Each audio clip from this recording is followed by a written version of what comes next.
রামপুর হাট junction station থেকে তারাপীঠ কিভাবে পৌঁছবো আর কিসে যাব এটাই তোমাদের সঙ্গে শেয়ার করব।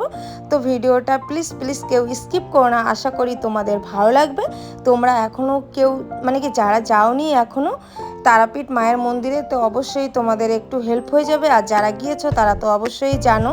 তো দেখো আমরা জংশন স্টেশন থেকে টেম্পুতে চলে আসলাম তারাপীঠে এসে আমরা রুমও করে নিয়েছি। দেখো এই যে এই রুমটা করেছি, দুটো রুম এরকম করেছি, তো 5,000 টাকা দিয়ে। আর এখন আমরা রুমে এসে ফ্রেশ হয়ে, আর বাকি লোকরা ফ্রেশ হয়ে ওরা চলে গেছে আগে, লাস্টে আমি, আমার বোন আর বোনের ননদ, আমরা এরাই ছিলাম। আর এই লজটা করতে চেয়েছিলাম, এখানে এক একটা রুম 5,000 টাকা ভাড়া চাই। তো আমরা এখানে এসেছি মায়ের পুজো দিতে, তাই তো আমরা তো কোনো ফুর্তি করতে আসিনি। তো আমাদের মিডিয়াম রুম হলে, পরিষ্কার হলে হয়ে গেল। তো আমরা যে রুমগুলো করেছি তোমরা তো দেখলা, রুমগুলো কি খারাপ, 2,000 টাকা করে পড়েছে। তো দেখো আমরা ফ্রেশ হয়ে এখন তারাপীঠ তারা মায়ের মন্দিরের যাচ্ছি, এখন পাশেই আছে, বেশি দূরে লজ করিনি আমরা। তো এখন ঢুকে গেছি। দেখো এখানের আচার বিখ্যাত তারাপীঠে। আর তোমার কি বলবো, বরফি, যেটা প্যাড়া, যেটা পুজোর জন্য লোক নিয়ে যায়। তো এখন দেখো আমরা ঢুকে গেলাম একটা দোকানে। এখানে সব ব্রাহ্মণরা থাকে, কিভাবে পুজো করতে হবে, কি কি লাগবে সব এখানে পাওয়া যায়। এখান থেকে নিয়ে তুমি রাত্রেবেলাও পুজো করতে পারো।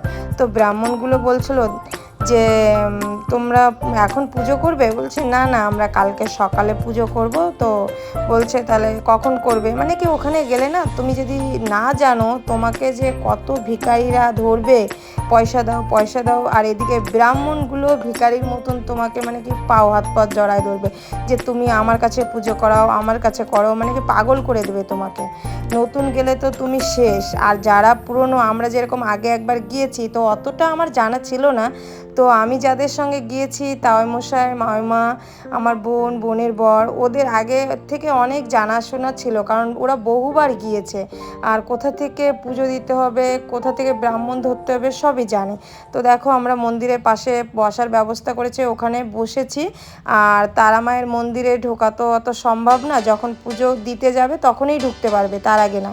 তো তার জন্য পর্দাতে আরতি হচ্ছিল, এটাও জানতাম না যে সন্ধ্যা আরতি এভাবে দেখায়। তো কিছুদিন পর্দাটা করেছে। আমি এর আগে যখন 2 বছর আগে গিয়েছিলাম, তখন এই পর্দার সিস্টেম ছিল না যে পর্দাতে আরতি দেখা যাবে, সবাই দেখতে পারবে, সব দর্শকেরা।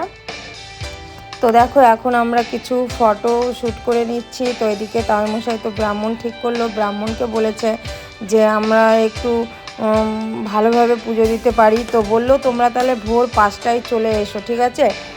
তারপরে আমরা বললাম হ্যাঁ। তো বললাম ব্রাহ্মণকে যে ঠাকুরমশাই আমাদের একটু ফটো তুলতে দিও, বলছে 5টার ভিতরে ঢুকে যেও, অবশ্যই পারবে। তো দেখো এখন মন্দিরের পুজো হওয়ার পরে, সন্ধ্যা আরতির পরে প্রসাদ দিচ্ছে, কারণ অনেকজনের অনেক রকম মানসি থাকে, কারো পুরি সবজি, কারো মাছ ভাত, কারণ তারা মা কিন্তু নিরামিষ না, ঠিক আছে, আমিষ। তো তারা মায়ের মন্দিরে মাছ মাংস খেয়েও তুমি পুজো দিতে পারো। তো আমরা এখন মন্দির থেকে বেরিয়ে গেলাম প্রসাদ খেয়ে। তোমরা তো দেখলা, দেখো এই প্রসাদ দেখে আমার খুবই লোভ হয়, অনেক টেস্টি হয়।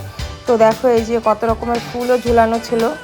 এখন আমরা চলে আসলাম, বোন বলল, আর আমার ছেলে ওগুলো সার্চ করে দেখেছে যে এখানে ল্যাংচা ভাইরাল, ঠিক আছে, নাম করা।